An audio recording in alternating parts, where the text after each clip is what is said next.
আমার আজকের গল্প অ্যাডজাস্ট। বিয়ের 7-8 মাস পরের ঘটনা। অফিস থেকে বাড়ি ফিরে এসে দেখছি ছোট পিসিমা এসেছেন। পিসিমা মানে পিসি শাশুড়ি। সেই প্রথম পিসিমাকে সামনে থেকে দেখা। বিয়েতে আসতে পারেননি, তখন শরীর খারাপ ছিল। আমি বাড়ি ঢুকতেই আমার শাশুড়ি মা বললেন, বৌমা, উনি হলেন তোমার ছোট পিসিমা। আমি প্রণাম করতেই উনি বললেন, অফিস থেকে ফিরলে বুঝি? হ্যাঁ পিসিমা। প্রতিদিন এই টাইমেই বাড়ি ফেরো? হ্যাঁ। আমি আরো কিছু বলতে যাব, আমার শাশুড়ি মা বললেন, সবে তো ফিরলে, একটু রেস্ট করো, পরে গল্প করবে খন। আমি নিজের রুমে চলে যেতেই আমার শাশুড়ি মা পিসি শাশুড়ির সাথে গল্প করতে শুরু করলেন। ততক্ষণে আমার হাজবেন্ড ফিরে গেছে। ও আমার থেকে 1 ঘন্টা খানেক আগেই ফেরে। আমি ফ্রেশ হয়ে একটু রেস্ট করি, তারপর আমার হাজবেন্ড 1 কাপ চা আমাকে নিয়ে এসে দেয়। প্রতিদিন এটাই ওর রুটিন। ও ফিরলে আমার শাশুড়ি মা তখন চা করে দেয় ওকে। আমি যেহেতু পরে ফিরি, তাই আমাকে চাটা ওই করে দেয়। চা করে যখন আমার জন্য নিয়ে আসছিল, পিসিমার চোখে পড়ে এই ব্যাপারটা। তখন কিছু বলেননি উনি। ঘটনাটা ঘটলো আরো একটু পরে। রাতের রান্নাটা আমরাই করি, মানে আমি আর আমার হাজবেন্ড। তরকারি বলতে সেদিন ছিল পনির তরকারি আর ছোলার ডাল। সেটা তখন রান্না হয়ে গেছে। লুচি হবে। আমার হাজবেন্ড লুচি বেলে দিচ্ছে আর আমি ভাজছি একটা একটা করে। সেই মুহূর্তে পিসিমা রান্নাঘরে। এই দৃশ্য দেখে চোখ বড় বড় করে বলে, হ্যাঁ রে অর্ক, বিয়ে করে তো মেয়েলি কাজ অনেক শিখে নিয়েছিস।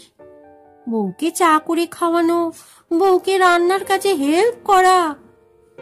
অফিস থেকে ফিরে তো রেস্ট পাস না একটু? বউ বললে তো শুনতেই হবে, যতই হোক চাকরি করা বউ তো। কথাটা শুনে খারাপ লাগলো। আমার হাজবেন্ড কিছু উত্তর দেওয়ার আগেই দেখি আমার শাশুড়ি মা পিছনে এসে দাঁড়িয়ে পিসি শাশুড়িকে বলে, আরে কি যে বলো ছোটদি, বৌমা ওকে কাজ করতে বলবে কেন? ওগুলো সব আমিই ঠিক করে দিয়েছি। অফিস থেকে তো বাবু একা ফেরে না, বৌমাও ফেরে। রেস্ট তো দুজনেরই পাওয়া দরকার। সবাই যদি রেস্ট করে, খাওয়া দাওয়া তো বন্ধ থাকবে না। আর সকালের রান্নাটা আমিই করে দিই, দুজনেই অফিস যায়। তোমার দাদা আর আমি এমনিতেই ভোরে উঠি, দুজনে মর্নিং ওয়াক সেরে এসে আমি রান্নাটা বসিয়ে দিই। তোমার দাদা তখন হাতে হাতে হেল্প করে দেয়। কাজের আবার মেয়েলি বলে কিছু আছে নাকি? তুমি তো জানো আমি ছেলেকে সব কাজ শিখিয়েছি। তোমার দাদাও তখন কত কাজ করে দিত, এখনো তাই করে। কাজ কাজই। সংসারে সুখ শান্তি বজায় থাকে পরস্পরকে সহযোগিতা ও ভালোবাসার মাধ্যমে। দুজন যদি দুজনকে না দেখে, দুজনের ভালো মন্দ না বুঝে, তাহলে বুঝবে কে? তাই ওরা ওদের মতো কাজ করুক। আমরা এখানে দাঁড়িয়ে থেকে করব কি? চলো বরং বাবুর বিয়ের ছবিগুলো তোমাকে দেখাই।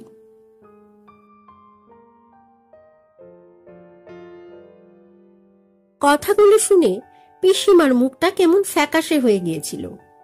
রান্নাঘর থেকে বেরিয়ে যাবার সময় পিসিমার একটা কথা কানে এলো, বৌদি এতটা লাই দিও না, আশকারা পেয়ে গেলে মাথায় চড়ে বসবে। নিজের ছেলের কথাটাও ভাবো। আমার শাশুড়ি তখন হাসতে হাসতেই বেশ জোরে জোরেই বললেন, ওরা এখনকার ছেলে মেয়ে, ভালো মন্দ বিচার করার ক্ষমতা ওদের আছে। আমি আমার মতো করে চালাতে চাইলেও চলবে না। সময় বদলেছে, তাই ওদের জীবনযাত্রার সঙ্গে আমাদেরই অ্যাডজাস্ট করতে হবে। আর তা না পারলে সমস্যা বাঁধবে। নিজেদের আধুনিক হতে হবে আরো। পুরনো রীতিনীতির সঙ্গে ওদেরকে মেলালে আর চলবে না।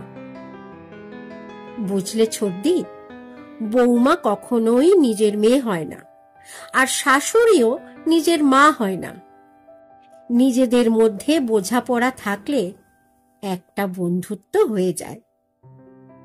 আমার ছেলেটার ভালো থাকার কথা চিন্তা করতে গেলে বৌমাকেও ভালোবাসতে হবে বেশি।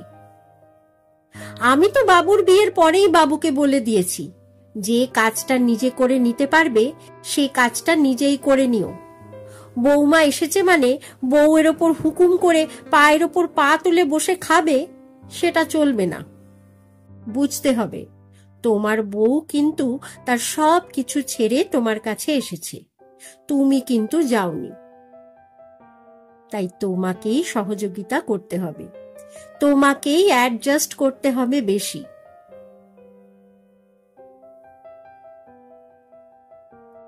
আজ 5 বছর হলো এই বোঝাপড়ার মধ্যে দিয়েই সবকিছু চলছে ভালোভাবেই।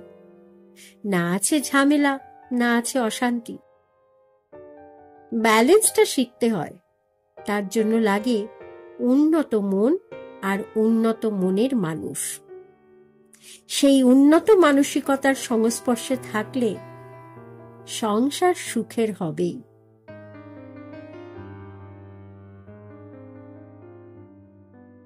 কলমে সরজিৎ ঘোষ, গল্প পাঠে আমি অর্পিতা। আমার গল্প পাঠ যদি আপনাদের ভালো লেগে থাকে তাহলে আমার এই চ্যানেলটিকে সাবস্ক্রাইব করে আমার পাশে থাকার অনুরোধ রইল, যাতে এমন সুন্দর সুন্দর নতুন নতুন ভিন্ন ভিন্ন স্বাদের গল্প নিয়ে আমি আবার আপনাদের সামনে হাজির হতে পারি। আজকের মতো বিদায়। সকলে ভালো থাকবেন, সুস্থ থাকবেন, এই প্রার্থনা করি। ধন্যবাদ।